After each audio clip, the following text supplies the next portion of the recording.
Wrestling fans around the corner, around the world, it is Thursday night. We are here at MWF Studios, downtown Melrose, Massachusetts. The zip code of champion 02176 is all of you fine folks. Head on over to patreon.com/Boston Wrestling to join the MWF family. I'm Dan Marty. MJ in the house. We continue to look at WrestleMania 6. Ow. It's hard to talk too much negative on him, but yeah, he was.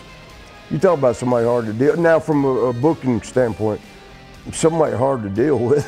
Gosh, I would have much rather had to deal with Piper's limited, thing than Warrior's. Because Warrior was overprotective, and I think where the prima donna part would come in was. And he was a very intelligent man. Wrestling fans, it's time to rock. WWE legend Marty Jannetty of the Rockers returns for 3 big nights, Wednesday, September the 1st through Friday, September the 3rd.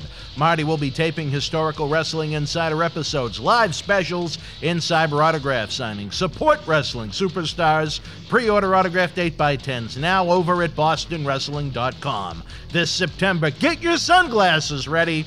It's time to party with Marty.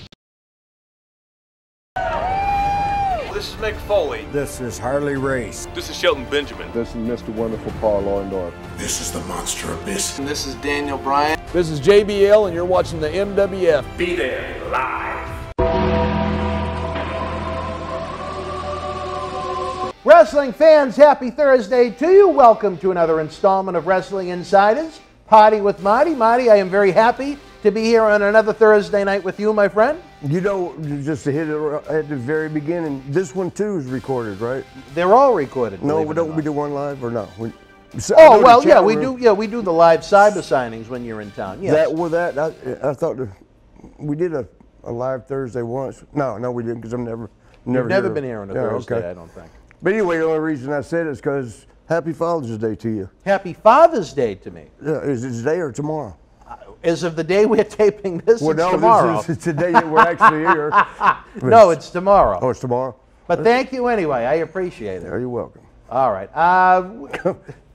Just he catches me off guard, folks.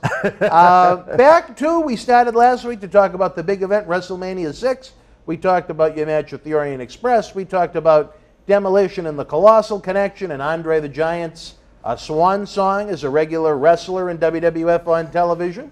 Another big match on the show that has become controversial in 2021 because once WWE Network moved to Peacock, they edited the match off of the show completely.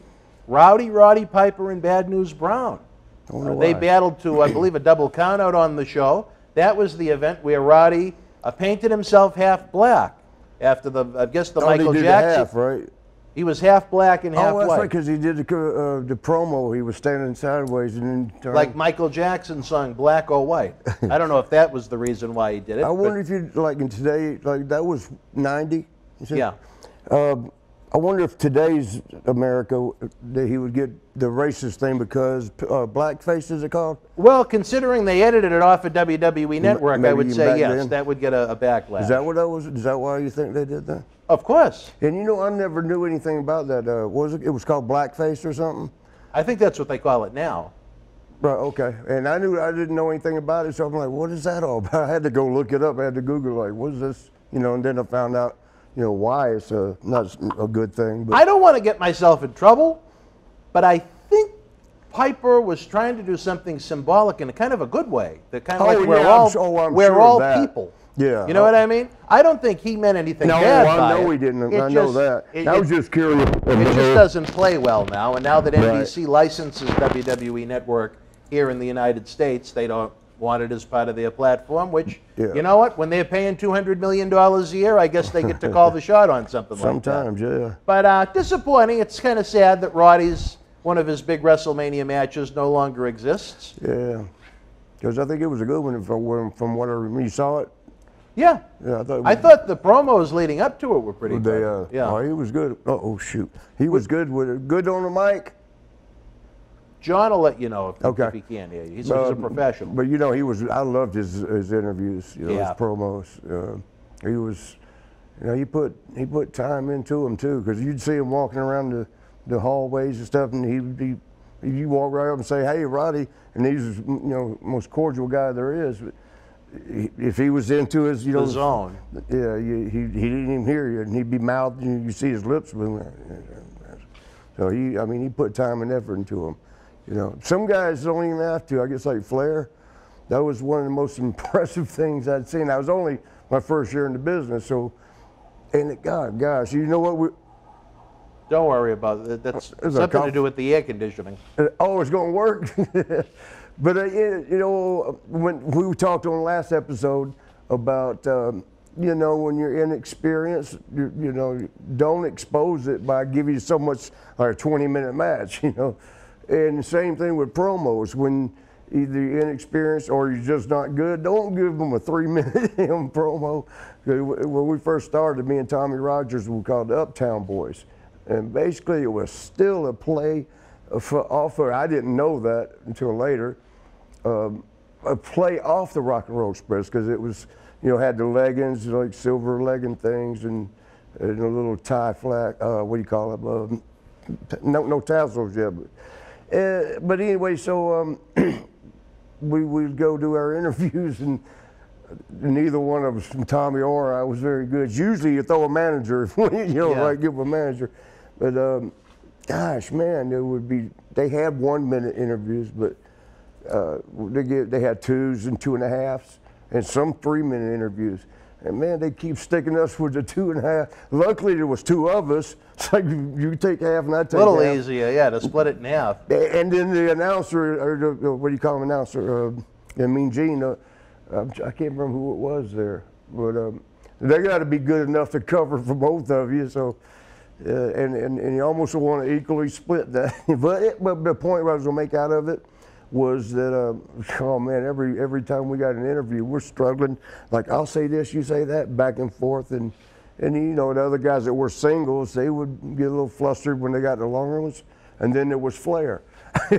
and then what we did was individuals. You know, you didn't do a promo that would cover, you know, would blanket all the town, generic, specified. Like, we're in St. Louis, you know, in St. Louis we're doing this, and over there in Topeka we're doing it. You know, so it was long days, you know, and that's all it was promos. I think it was on Wednesdays. But anyway, then Flair, he was in and out because he was NWA World Champion. We stayed right there in the Central States area of NWA. And when I saw him come in for the first time, you know, of course, I met him once before, but his promos were, they give him a 3.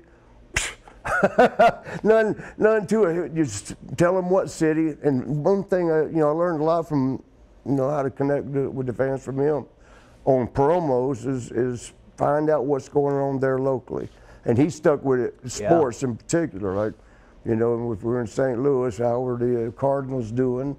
You know, for Atlanta, how are the Braves or Falcons doing?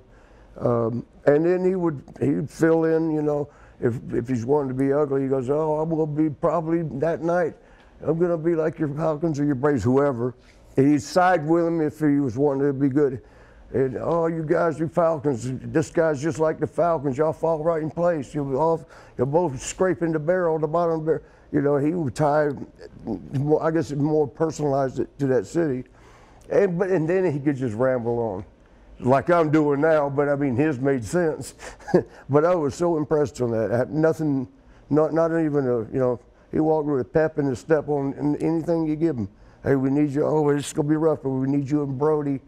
We need you to do a 3-minute on Brody and, you know, Warsaw somewhere. Flair steps right in the mic and ready. The rest of us, they give you a sheet and tell you, or here's your cities and here's your time. Go figure out what you want to say. And if we had a half hour, which you didn't, you know, just when your turn came up. But, you know, that Red Bull's working, can you tell? Good. Yeah, I know. I was about getting sleepy there. Anybody want a Red? Oh, you know, that's advertisement again. I keep forgetting. But anyway, yeah, Flair, how did this start? Piper. Oh yeah, that was another. He was, now he thought his out though. Mm-hmm. That's how we started. You could see Piper, but they would still be good. You could see like me walking around thinking about the interview and talking about it and going over it in my head, and it still was going to suck. I couldn't talk worth a damn. And I wasn't the only guy like that. You know, there's a lot of them. That's I believe you run shows, and so you're around a lot of the guys. You'll know better than I will. You either got that. That's a gift. You either have it or not. I think you can get better, but I mean, you're not going to be Dusty Rhodes or Flair like that. That's just a gift. As some people say, the gift of gab, which I have the gift of gab, but it don't mean nothing. There's there's had a point to it. But yeah, Piper, I loved his, and Jake the Snake's he's another one that really don't got to think about it, and it comes out. And his were always kind of very intense, very quiet. And that's what I was to say too. He was different. Most guys would come out and they'd be roaring and ready to go, excited. He was just sort of slow. It was methodical. It'd make you kind of hit the brakes a little bit. Yeah, and he pulled you right in, and it was fitting of the character. Like Damien and the assistant from Titan Towers. Pulled it right in. Yeah, I forgot about that. I don't know. I temporarily forgot about it. But I think WWE did itself a disservice with that match, forgetting about what's going on with it now. I think that, if nothing else... Do you think that's the reason they pulled it, though? I know it's the reason why they pulled it, because of blackface. Where you were going with the new champion that needed some fresh, hot heel challenges, I think it would have done Bad News a world of good to go over clean on Piper and be a top contender for the world title. Yeah. But I know Piper wasn't one that enjoyed doing the jobs. You know what I can't remember when he did. I think he did at the very end, didn't he? He put over Flair a bunch of times because they were buddy-buddy when Flair came in. Though. Not on TV, no. Yeah, his thought, his psychological part of that was, I'm not a very big guy here. Yeah. And, the minute you beat me, the mystique is over, I think maybe, you know what, and I think I'm going to be wrong on this, but really the only televised 1, 2, 3 I remember him taking was in his final night as a kind of a quote-unquote full-time regular to Brett at WrestleMania 8 before he vanished in the middle of the steroid and sex scandals. And you might be. I mean, I thought it was a pay-per-view. As far as televised, him doing a... Yeah, that was WrestleMania 8. Oh, him and Brett, okay. Yeah, I think that was the first and maybe only. Yeah, or maybe on he TV, did another one later. But I think it kind of hurt him because if you go back to WrestleMania 1 for the main event, they wanted Piper to take the pinfall from Hogan, and he didn't want to do it. So Orndorff wound up doing the job, and Orndorff went on to become Hogan's biggest drawing opponent ever on the road a year after the fact. So, maybe it hurt him a little bit that he was so. Maybe it limited what they thought they could do with him. Yeah, well, I mean, it could. Yeah, kept the. Could you have seen? Maybe we'll play fantasy booker for a minute. Say Piper goes over on Bad News Brown clean. Could you have seen a Piper heel turn to feud with Ultimate Warrior for the title? Oh yeah, easy. That would have been kind of interesting. Yeah. Different. Yeah, different. But I don't think he'd want to do the job. That's the only problem when you're trying to make a king. You know what? You have to have. You can't have more than one king. Right. And I think Piper, from what not that I was a great friend of the man, but from secondhand opinions of people that work with him, I think that was the general perception. He wanted to be a king as well, but he just wasn't the guy that they chose to go with, whether it be Hogan or Warrior or Macho or. It was just never Piper's time. Like you said earlier, they're limited on what they can do, so the book of finishes is small, and but he had his points. I understood his points. Like he didn't even like at all like they do. I agree with him somewhat. I mean, everybody will have their different opinion on this, but if you got a pay-per-view match coming up, just pick somebody, Warrior and Piper. Well, why would you give them any part of it, and no matter what the finish or run in or something, but you gave them part of it. I mean, make them come to the show to see it. In pay-per-view, put your. That's John C. saluting. What's up, John? But thought he was getting robbed, man. He had that fist made. It looked like Ron Simmons in the Nation of Domination for a minute. Coming out of that dark thing, right? They, I mean, everybody's like, no, he teased them a little bit. I guess I can see both ways. I don't know, what do you think? As far as Piper goes or in general? Or anybody, if they got a pay-per-view coming, why would you give some of it away already? I mean, let them be jawboning at each other, but not have a match, you know, and then with a screw job finish or whatever. To me, in my opinion, my quote-unquote booking philosophy for my years around wrestling, I think outside of the big angle to make the match hot, you limit and have almost zero physical interaction at all until it comes time for bell time. Because I mean, that's just it's always been my opinion. Well, you look at it this way: if you got make them want it, right? And if you got two boxers, you know, you're about to go see, like who would get? Yeah, this could be good. Well, you wouldn't give them a couple rounds, you know, let them see a couple rounds to build up to it. No, man, keep them apart.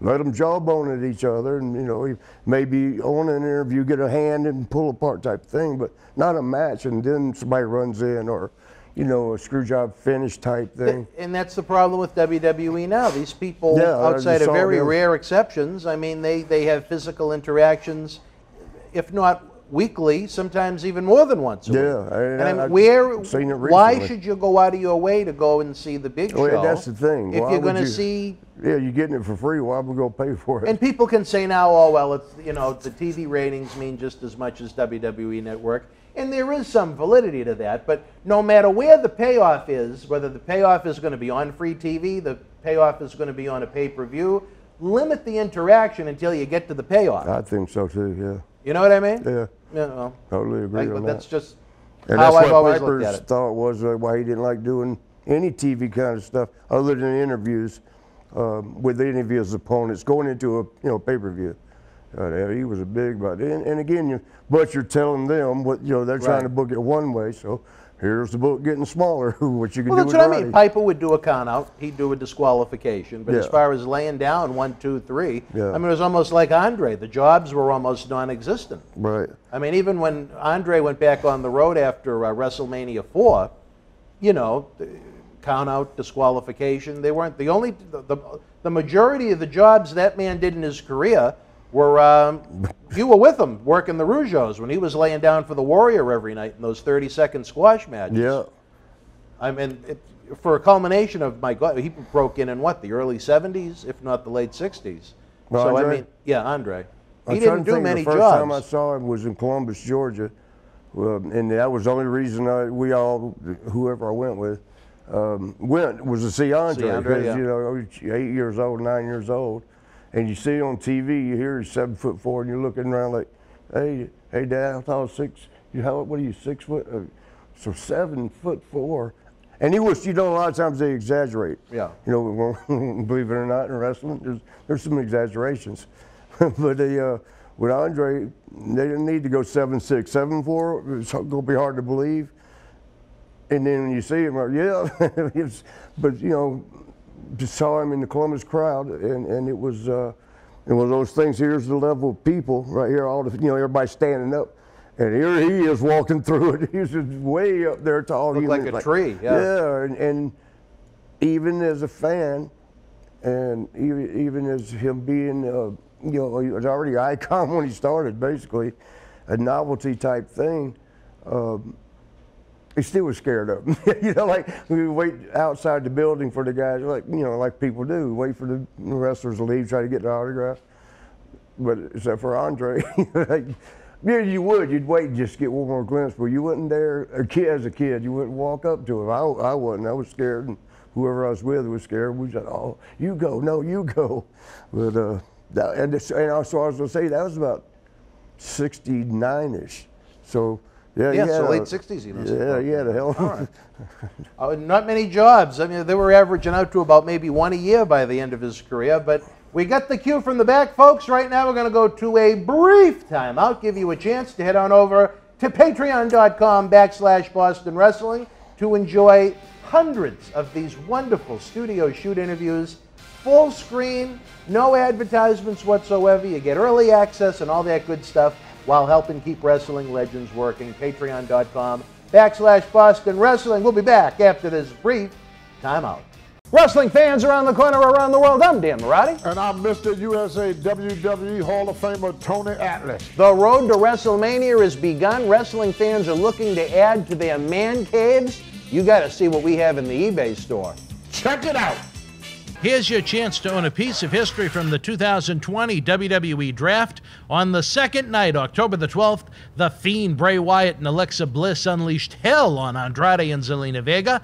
This limited edition 11x14 collector's poster is number 26 of only 50 made, personally signed by both The Fiend and Alexa Bliss, direct from friends at WWE. Comes with certificate of authenticity hologram on the poster itself, suitable for framing. You'll also receive a bonus autographed mystery photo and an on-air shout-out as our thanks to you. Get this ultra-rare autographed Fiend and Alexa Bliss poster now. Boston Wrestling Sports and the MWF explodes into a new year of unknown with professional wrestling content galore, and we need you to join our family. Every Tuesday night at 10 p.m. after we review the previous night's Monday Night Raw, it's Wrestling Insiders at your house with the unpredictable WWE Hall of Famer, Mr. USA, Tony Atlas. Wednesday nights after WWE, NXT, and AEW at 10 p.m., you never know who's going to show up on Wrestling Insiders Special Edition. Every Thursday night at 10 p.m. after our NXT and Dynamite review, it's Marty Jannetty's no-holds-barred sex, drugs, and rock and roll journey through the 80s and 90s on Wrestling Insiders Party with Marty. Friday nights after the lights go down at the Thunderdome on SmackDown, it's John Cena Sr.'s Wrestling Insiders Fabulous Fridays. Plus, look for classic clips, bonus live episodes, pay-per-view watch-alongs, and more. If you want early, ad-free access to all of our Wrestling Insider talk shows, our acclaimed studio shoot interview DVD library, and to help keep wrestling legends working during the worst of times, for less than a cup of coffee at Starbucks, join our growing family at patreon.com/Boston Wrestling. Expect the unexpected in 2021. Wrestling fans, especially here in the Boston area, we want to thank our great friends at Red Rose for their support for all of our charitable endeavors and programming efforts. Red Rose is 2 years young and extremely thankful for all the support they've had from our neighbors here in Melrose and beyond for an amazing first 2 years. Red Rose thanks Melrose and all of the first responders who have fought the good fight and have never given up hope during these unprecedented times. We did it together. Follow Red Rose on Facebook for their anniversary special, facebook.com/Red Rose Melrose. You'll be glad you did. Open until 2 a.m. Red Rose will give you fresh, piping hot, mouth-watering food that'll put an ear-to-ear smile on even the toughest critic's face.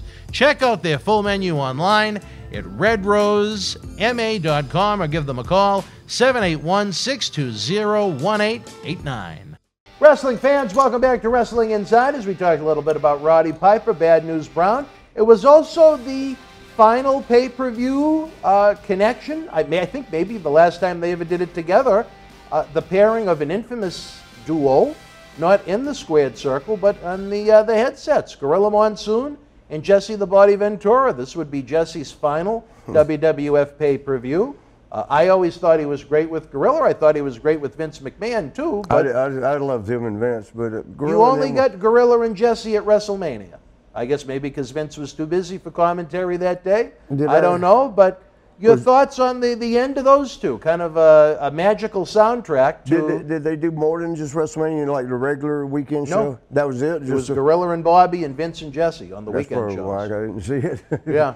I mean, because he was doing it, and I didn't see a rerun. Was that, what number was that one? WrestleMania 6. 6. We're still on 6. Yeah, I wouldn't be able to see it because together they did 1, 3, 4, 5, and 6. WrestleMania 2. You did every one. They did. Well, no, WrestleMania 2 is in 3 locations, so they split them up that year. Yeah, that was how did that go? Well, because Crockett did Starrcade in 2 locations. They wanted to top it, and they did it in 3. And I don't think they sold out any of the arenas, which was kind of sad. Yeah. And it was on a Monday, which really made no sense. That's probably why, yeah. It didn't help. Can you imagine going to a closed circuit event on a Monday night? I don't know. But anyway, we'll talk about WrestleMania 2 some other time.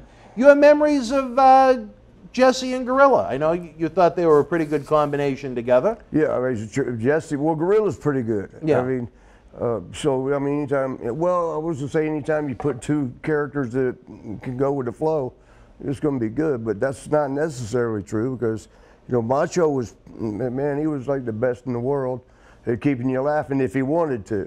you know, in the dressing room or wherever. Yeah. And Bobby Heenan he keeps you laughing. Oh, yeah. So when they went out together, we're thinking, oh my God, how great this is going to be. It just didn't click, you know, it just somehow, and that was a mystery, but I guess, you know, there's chemistry or there's not. I don't, you would guess those two together would, you know, you'd be on Arsenio Hall every night laughing with them. But, yeah, I mean, I think their commentary was, because it was different than what you'd get on the regular TV shows, Yeah. I think it made WrestleMania, those first few, even more interesting because it was a different combination, different points of view, And Jesse different was so style. good, man. Yeah. You know, he brought up points. What made it so good to it for me and a lot of the boys was he would needle like say the best was when he was with McMahon, but I assume it was the same way with Gorilla because that was sort of his character. His character was to rib on you, to needle you with stuff, and with Vince he could come up with things the boys are not really happy about, but he ain't gonna say it. You know, he ain't gonna bother Jesse. He can say it, you know, thing, and you get.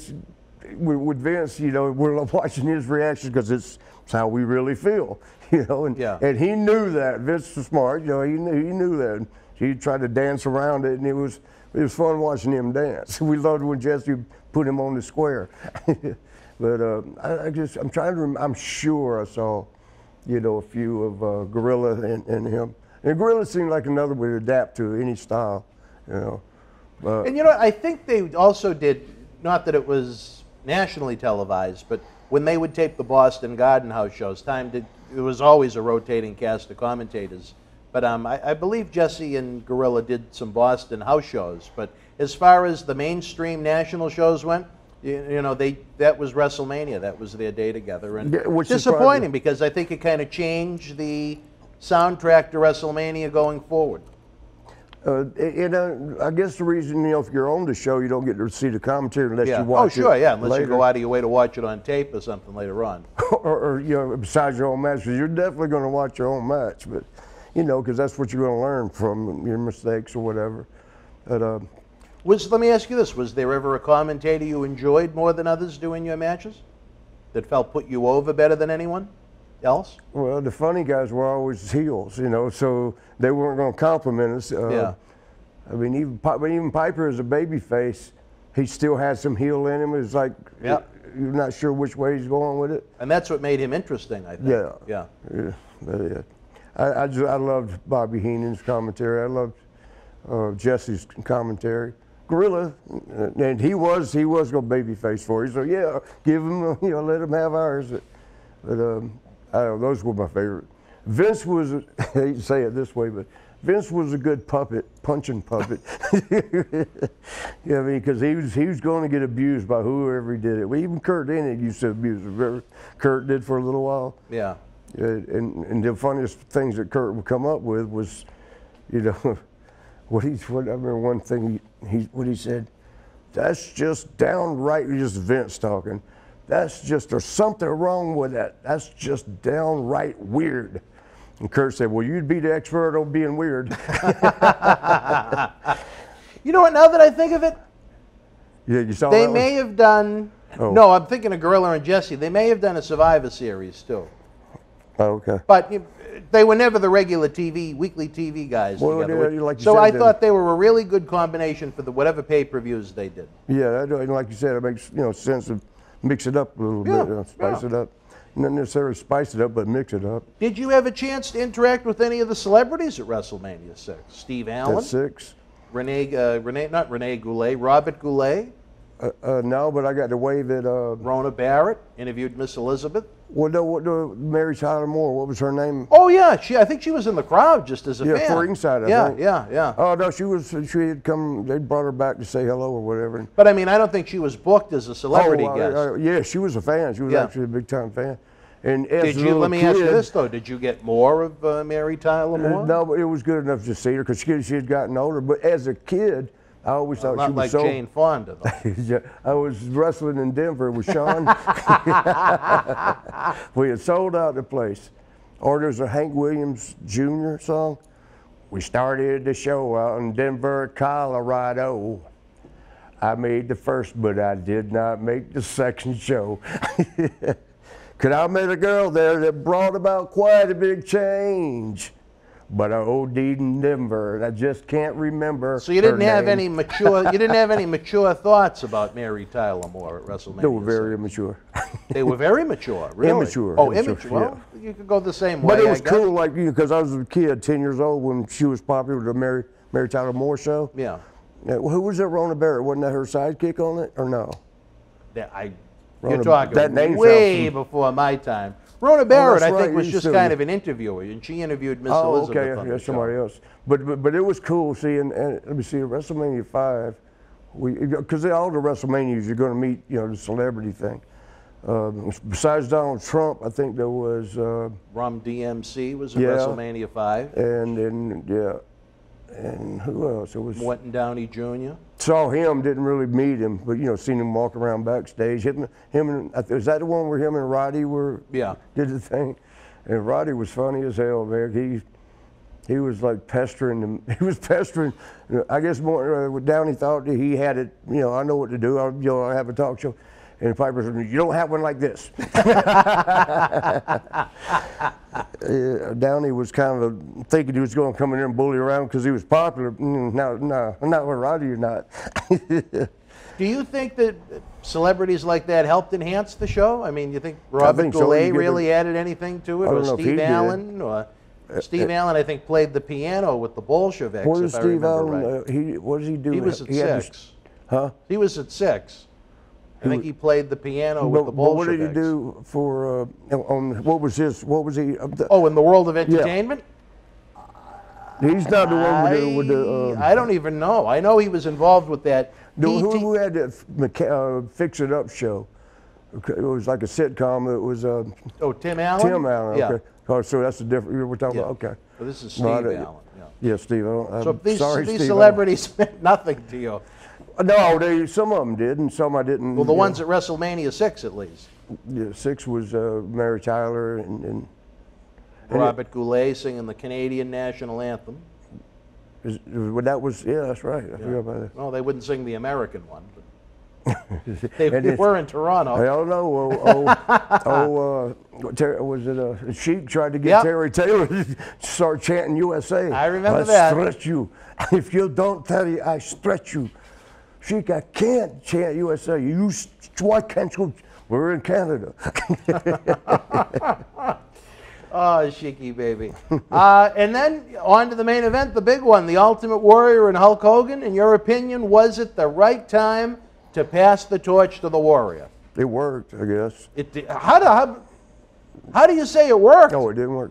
Well, look at how business tanked. Look at how your paychecks went down. Yeah, but that's when everybody started scooting, wasn't it? Scooting? What do you mean? Well, leaving. That wasn't until 92. Where are we at now? 90? We're in 90. Damn, we take a long. We do. We take 3 years for 1 year. Well, we're very in-depth, if nothing else, in this life. And we're staying on point. Remember, Sometimes, sometimes it's interesting to have little anecdotes, and little side. I just don't understand how because we were hitting all the, I guess we were hitting all the major, points we want to get. But you thought going with Warrior was the right call? At that time, you mean? Yeah. If not, then when? Hulk was going off to do a movie. Right. And that's then what you I said. had leaving Mania, you had A towns with Warrior and B towns with Dusty, and the C towns were eliminated by the fall. Yeah, they did. Attendance Go down plummeted so bad. So it was a rough period of time for the company, and that was before the scandals even hit.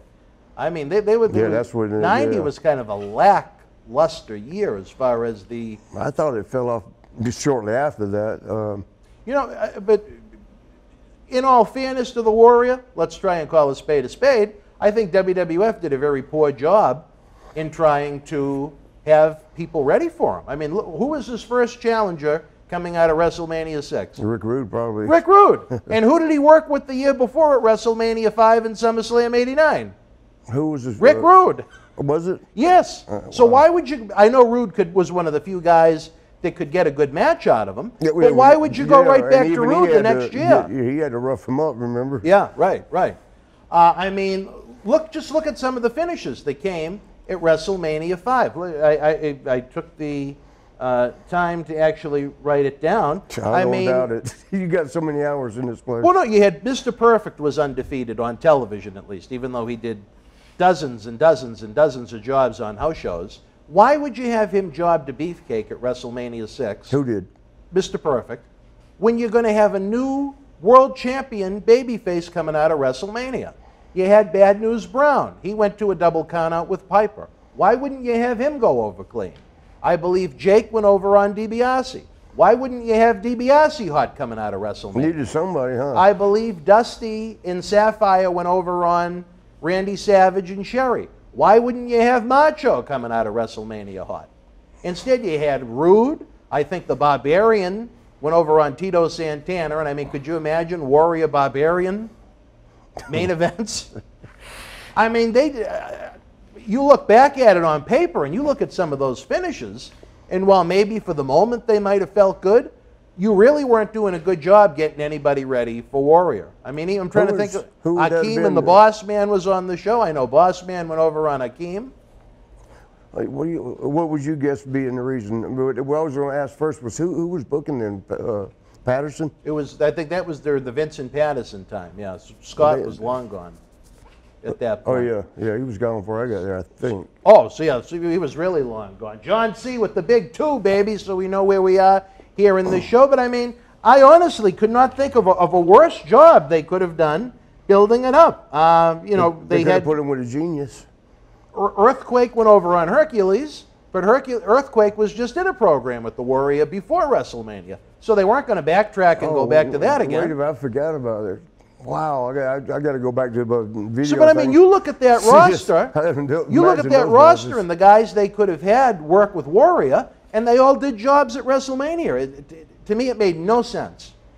Yeah, it don't make sense now. You would think, to me, as we're sitting here talking, I would think you'd have the majority of the show, the heels would go over, just so you have some hot opponents for him to work with. Instead, you had reruns of Rick Rude from the year before, then Rude was hitting the injury bug, and you were getting house shows. Yeah, getting him from working with the A-team, you had for the main events, it was Warrior and Haku and Bobby Heenan in handicap matches. You talk about a live attendance failing. And then on the B-team, you had Savage and Dusty never really clicked like he did in the NWA and WWF. So it was Who just didn't? Dusty. Oh yeah. It was some rough stuff. First of all, they put him in that suit that he called the monkey suit with the polka dots.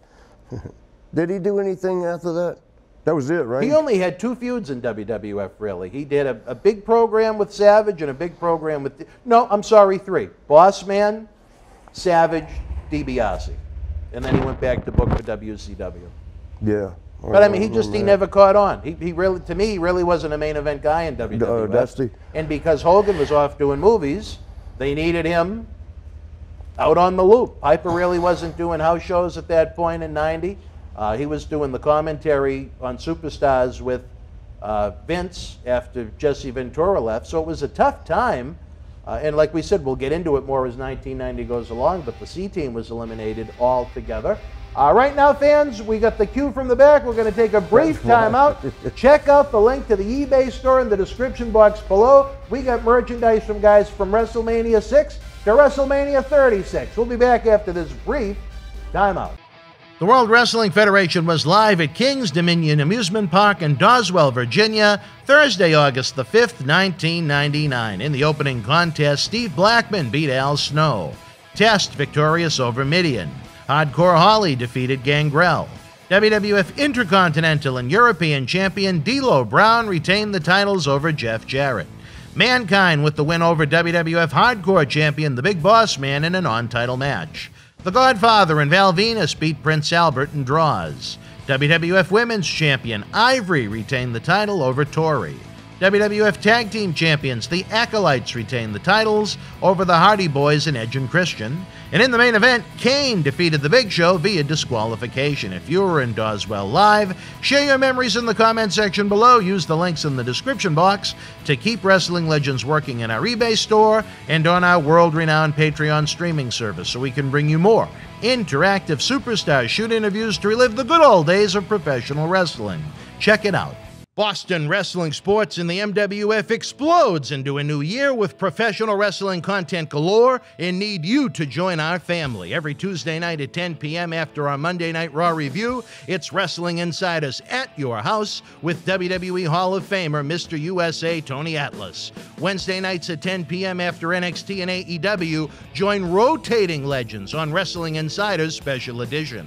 Every Thursday night at 10 p.m. after our NXT and Dynamite review, it's Marty Jannetty's no-holds-barred sex, drugs, and rock and roll journey on Wrestling Insiders Party with Marty. Friday night after SmackDown, don't miss John Cena Sr.'s Wrestling Insiders Fabulous Fridays. Plus, look for classic clips, history videos, bonus live episodes, pay-per-view watch-alongs, and more. For less than a cup of coffee at Starbucks, get early ad-free access to our Wrestling Insider talk shows, our acclaimed studio shoot interview DVD library, and help keep wrestling legends working during the worst of times. Wrestling fans around the corner, around the world, I'm Dan Roddy. And I'm Mr. USA WWE Hall of Famer Tony Atlas. The road to WrestleMania has begun. Wrestling fans are looking to add to their man caves. You got to see what we have in the eBay store. Check it out. Arguably the greatest professional wrestler of all time. Get this limited edition collector's autograph print personally signed by two-time WWE Hall of Famer Nature Boy Ric Flair, inscribed 16 times for each of his recognized World Championship reigns. One of only 50 made direct from our friends at WWE. Also signed by original artist Rob Schamberger. Help keep wrestling legends working. Get this awesome Ric Flair collectible for your wrestling collection now. Cheer.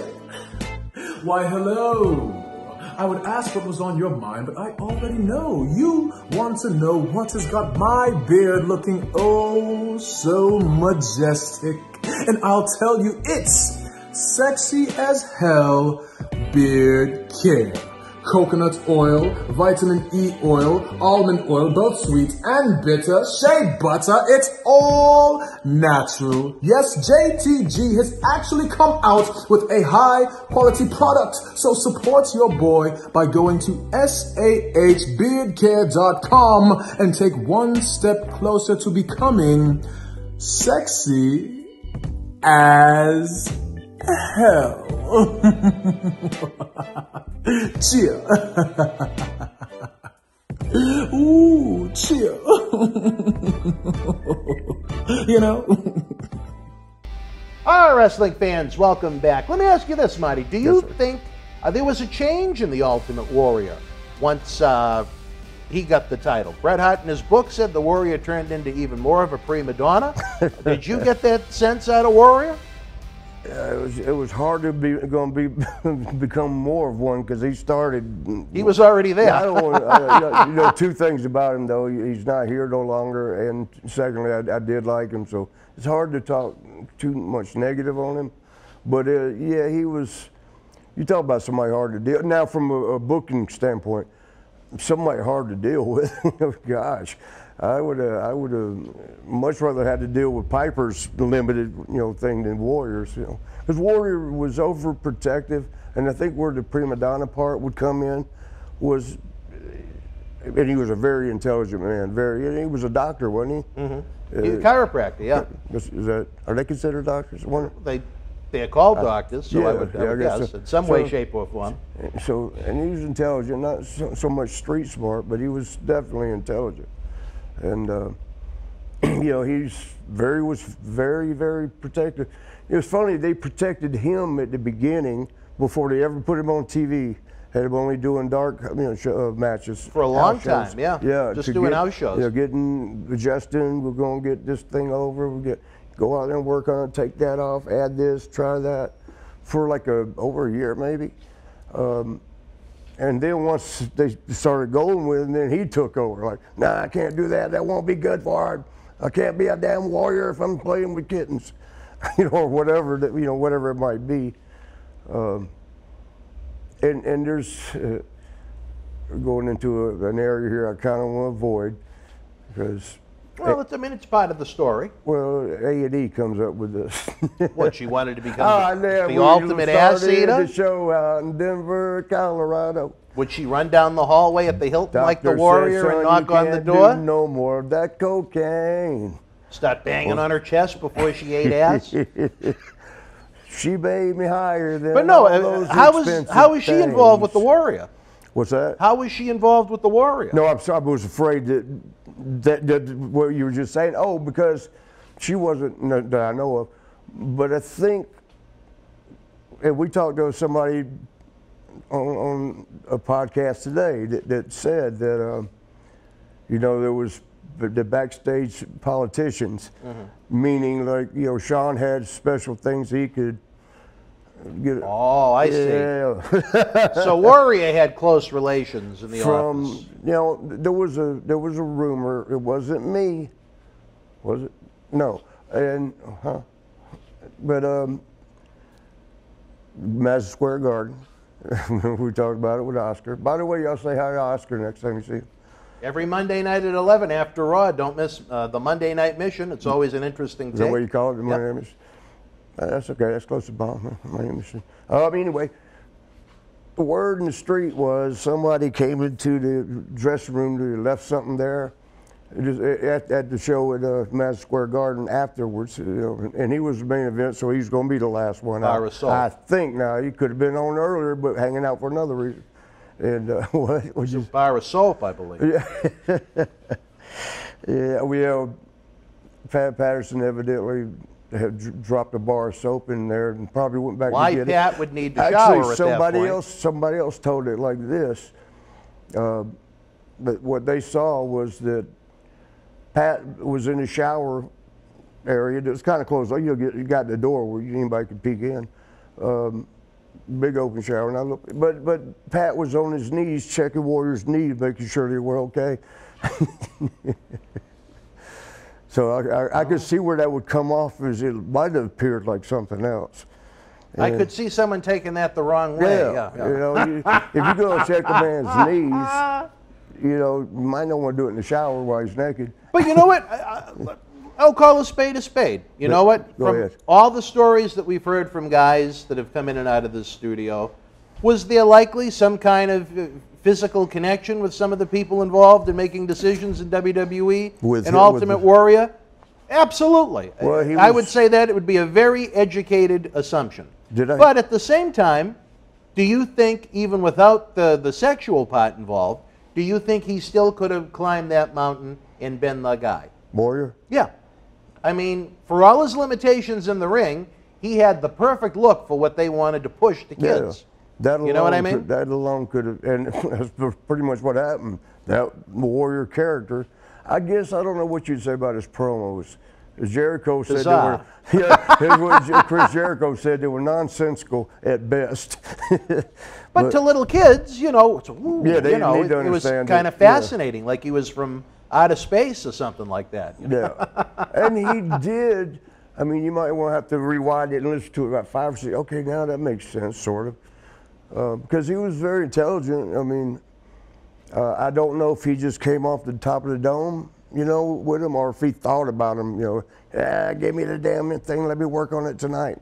Put time into him. But we were told by one of the guests we had in the studio that I don't know if I'm going to guess it was a TV shoot that some of the guys walked in on the Warrior cuddling with Shane McMahon. With Shane? Yeah, cuddling. That's not the one Big O told us today, is it? No. No, that was an old. No, this was from years ago. Because he didn't name anybody. No. You got to remember, he was only there for a couple of years. His run wasn't as long as some of our other guests. But did you ever hear about that? Shane O'Mac cuddling up with the Warrior. No, that's news to me. Well, from what I understand, Shane had kind of an interesting college life. When they weren't able to have relations with females, they found other ways to relieve their stress in life. Supposedly, that was the fad. That was a fad college. Everybody else said, not our college.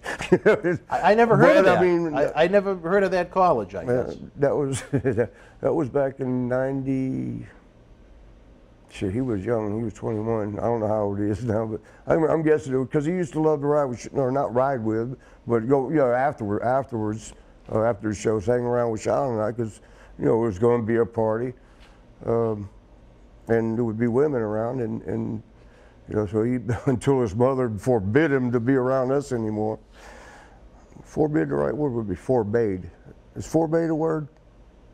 I think it'd be forbidden. Forbid him, if you forbid him. I think it was forbidden. If you're forbidden, well, that'd have to be with the And you thought about having form of being involved. When you thought about having rough sex with Linda McMahon afterwards. By the way, revenge. I want to apologize for a couple of the episodes. I don't know what the hell. Do you want to apologize to yourself for having those thoughts? I don't think I had the thoughts. I think words were just running out of my mouth. Well, no, you said, and I remember it almost pretty much word for word, you said you were bullshit and insulted that she called you the hired help. Well, that's what she said to right. saying, yeah. And, I guess the next time you were alone and feeling a little frisky, doing your thing, you had some kind of rough thoughts about the woman as you went about your business. A real bunch of pain, because I was during probably half. It's been 7 months since the first surgery, maybe seven and a half. And you were a couple of weeks off of the first one, I think, when you came in. And you were still moving pretty good, but you were in a ridiculous amount of pain. Yeah. A ridiculous amount of pain. And that pain medication, I've always found that, a couple beers, what they tell you don't have alcohol with pretty much any medication. There's a reason. Yeah, because it makes it stronger, which I have a high tolerance to everything. And so, to make my medicine, they're not going. You can't take 30 in 3 days and expect to go back and get a refill. But I think we figured out what the problem was. We had the guest that came that day from out in Western Massachusetts, and I don't know if it was gummy bears that he had, or I think you mixing that. I think that. Yeah, he gave me. I think maybe that's what, between having a beverage and the medication that your doctor gave you, plus what he had, I think maybe that's what caused it. Because it was only on that last day when those episodes were kind of rough. Yeah. You know what I mean? That whole day, yeah, because that was And that was the day that he came with those, were they gummy bears? Or I don't remember what, there was some kind of candy. Oh, yeah, that was the weed stuff in the candy or so something. I think between all three of those things at the same time, I think that's what... Somebody gave me a pain, it was pain. And I don't even know. And you mentioned that too, and I'm still kind of confused. And I forgot to ask you about that off the air. You got so many people come through here. They're not here for like Matt Daddy. They're not here very long. Well, Matt Daddy left on his own. I don't know. What did you say? I don't know. He didn't want to cuddle with the Nasty Boys, I guess. But that's a different story for a different time. Oh yeah, that went rough, huh? Do you want to apologize to yourself for having those thoughts about Linda? Yeah, I didn't have them thoughts. The words just come out. You just created it. Of anything you could come up with in your imagination in any way, shape, or form. That's how much you don't want to mix medicines. You decided to share with the world, you decided to lie to the world that you pleased yourself to Linda McMahon. Oh, damn. That's what it was. No, even with the shit just falling down my face, crap just falling out of my mouth. No, I would have caught that going to the ground. No, it is on video. You said it. And that is all. Talk about perfect timing. Marty Jannetty gets out of it. As we continue, a very interesting look at the World Wrestling Federation in 1990. Again, folks, there's so many different ways you can help us grow these crazy talk shows. Whether you love the history, whether you love the chemistry, whether you love the humor, there's something for everybody here in the world of Boston Wrestling MWF, especially Saturday night, November the 13th, when we go back to the 80s at WrestleFest at Memorial Hall in downtown Melrose, Massachusetts. A plethora of legends from the 80s are going to join us, along with the superstars and legends of yesterday, today, and tomorrow, competing in the squared circle. More information and ticket info can be found on bostonwrestling.com. If you could give us a big-time thumbs up, let YouTube know you like what we're doing, subscribe to the channel. It's absolutely free. If you're watching the Thursday night premiere and you're chatting away with us, having fun in the premiere box, don't forget the Super Chat button is open. It'll help us bring Marty back to the studio live even sooner than we're already planning to. And of course, share the link across social media. Let more fans see what it is that we do.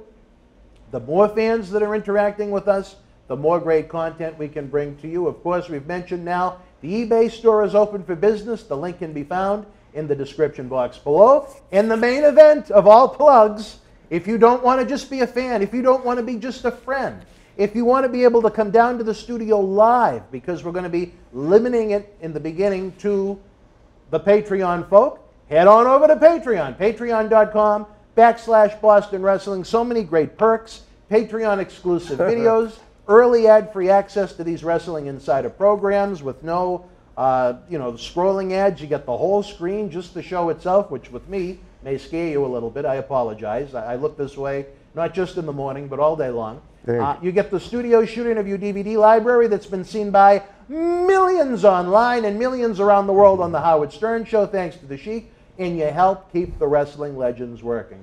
For Mr. Marty Jannetty, I am still Dan Marotti. We will see you next Thursday night for another installment of Wrestling Insider's Party with Marty. And don't forget, tomorrow night, after the lights go down on SmackDown, John Cena Sr.'s piece is just lighting up, baby. And he's going to say his piece on Wrestling Insider's Fabulous Fridays. You and yours be well. Stay healthy. Good night.